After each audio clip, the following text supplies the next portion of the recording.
YS జగన్పై MLA Nallamilli Ramakrishna Reddy fire అయ్యారు. CM Chandrababu మంత్రులపై YS Jagan వ్యాఖ్యలను ఖండించారు.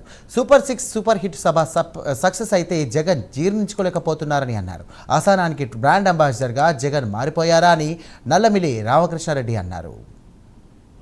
సూపర్ హిట్ అనే ఒక కార్యక్రమాన్ని కూటమి అనంతపురంలో నిర్వహించుకోవడం జరిగింది. అది మేము ఏదైతే హామీలు ఎన్నికల సమయంలో ఇచ్చామో ఆ హామీలు నెరవేర్చాం, వాటిని అద్భుతంగా కార్యక్రమం నెరవేర్చామని ప్రజలకు తెలియజెప్పడం కోసం మేము కార్యక్రమం పెడితే ఆ కార్యక్రమం అత్యంత విజయవంతంగా జరిగితే దానికి అక్కసు వెళ్ళగక్కిన జగన్మోహన్ రెడ్డి గారి తీరు ఒకసారి ప్రజలు అసహించుకునే పరిస్థితి వచ్చింది. సాక్షాత్తు ముఖ్యమంత్రి గారిని ఆయన వాడిన పదజాలం కానీ, వ్యవసాయ శాఖ మంత్రి గారిని వాడిన పదజాలం కానీ లేదు. ఇవాళ మెడికల్ కాలేజీల కోసం పీపీపీ మోడల్లో ఎవరైతే ముందుకు వచ్చి మెడికల్ కాలేజీలో ఇన్ఫ్రాస్ట్రక్చర్ ప్రొవైడ్ చేసి మెడికల్ కాలేజీని నిర్మాణం చేయడానికి ప్రయత్నం చేస్తామో వాళ్ళని బెదిరించిన తీరు కానీ చూస్తూ ఉంటే జగన్మోహన్ రెడ్డి గారికి అసహనానికి బ్రాండ్ అంబాసిడర్ గా కనిపిస్తా ఉన్నారు, సూయకి బ్రాండ్ అంబాసిడర్ గా కనిపిస్తా ఉన్నారు. ఇటువంటి వ్యక్తి ఇవాళ ఆయనకు ఒకటే లక్ష్యం, ఆంధ్రప్రదేశ్ అభివృద్ధి చెందకూడదు.